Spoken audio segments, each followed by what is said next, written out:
No, I'm fine, go ahead. Good morning, everyone. We are the Chamber Readers, words in action theater. And that's just a fancy way of saying that we take stories and we act them out for you. We are a group of actors and community members, and we all love to read. We hope by doing this that we can inspire you to read as well. Our readers this morning are Gavin. I'm Gloria, this is Kira, and this is Mark. Now, our first story is about a young girl who is very different from her parents. And she likes to wrestle and drive forklift trucks. This is The Wrestling Princess by Judy Corballis. Once upon a time, there was a princess who was 6 feet tall, who liked her own way, and would love to wrestle. She also liked to drive forklift trucks and had 3 of her own. Whenever there was a royal parade, she would ride behind a company of soldiers in her green and purple striped forklift with a coronet on each side.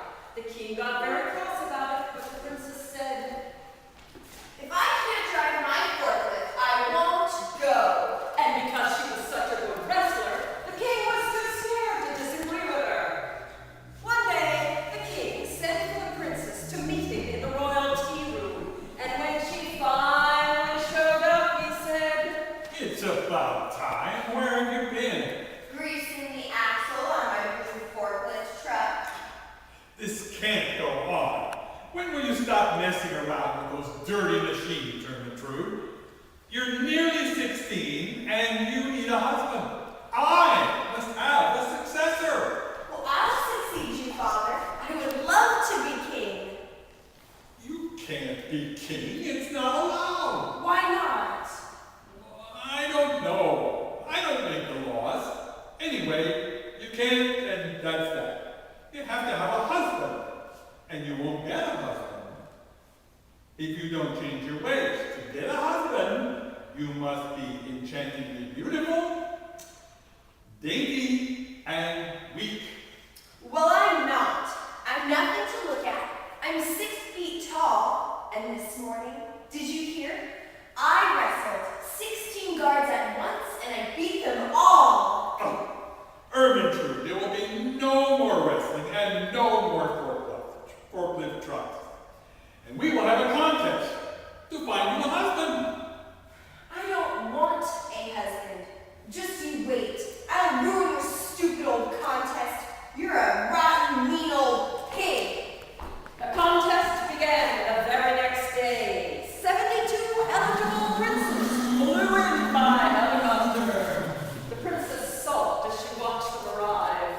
Stupid. Stupid. Why not even one of them pilots his own helicopter?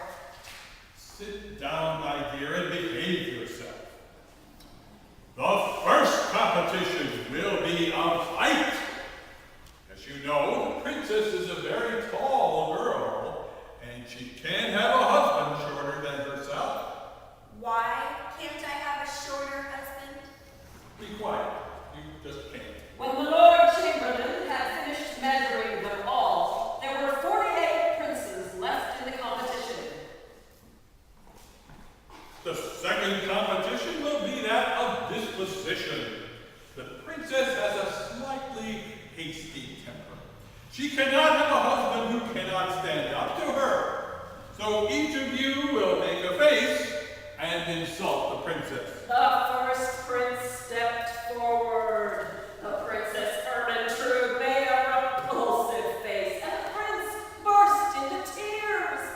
Most of the other princes followed the same way, but one stuck out his tongue and called her silly crybaby, and another called her squiggle bum, which made her giggle, and so on until there were 7 princes left in the contest. The third competition will be of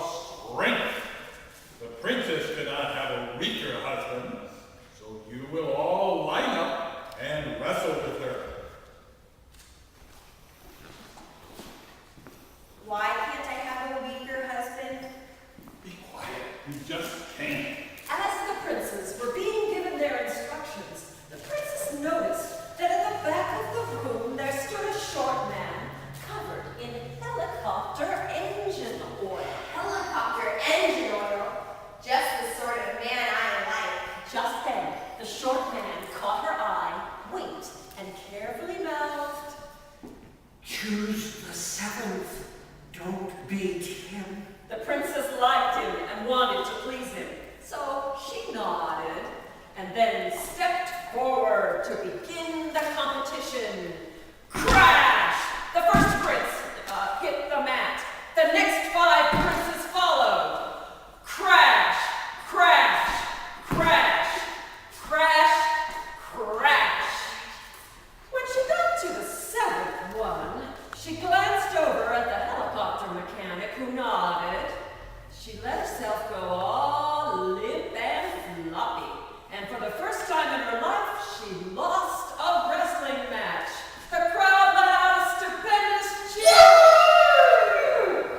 I award you the hand of the princess and half my kingdom. The 7th prince fainted dead away. The helicopter mechanic stepped forward. Majesty, I am the prince's helicopter pilot, and Prince Florizel is overcome with shock and gratitude. Well, it's not every day that he wins the hand of such a beautiful, talented, and charming young lady. But of course, we must have the blessing of his father before the ceremony can take place. Quite. The princess will fly to your kingdom tomorrow and meet him. So the next morning, the princess, who insisted on piloting herself and the king, flew in the royal helicopter to the palace in the next kingdom. I'm not marrying that silly prince, and I'm just flying over there to tell him so. When they landed, the prince's mechanic was standing on the tarmac. An older man in his pajamas came running across the field.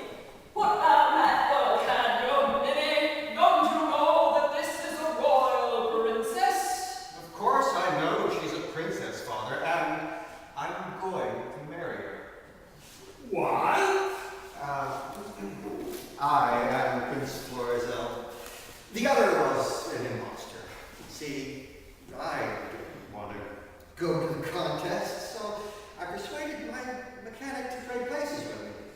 But then when I saw Princess Ermintrude making faces and shouting insults and throwing Princess to the ground, well, I knew she was the one person I could fall in love with. Really?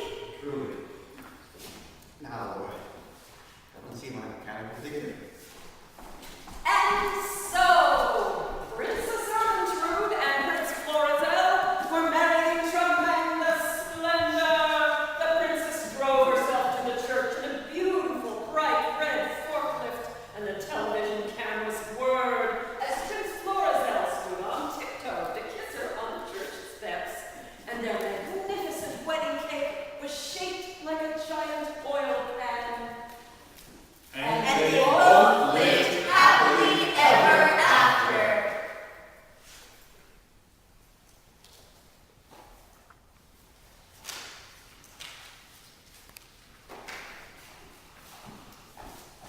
Our next selection is a poem by Laura E. Richards entitled Antonio. This one is about We're not words. doing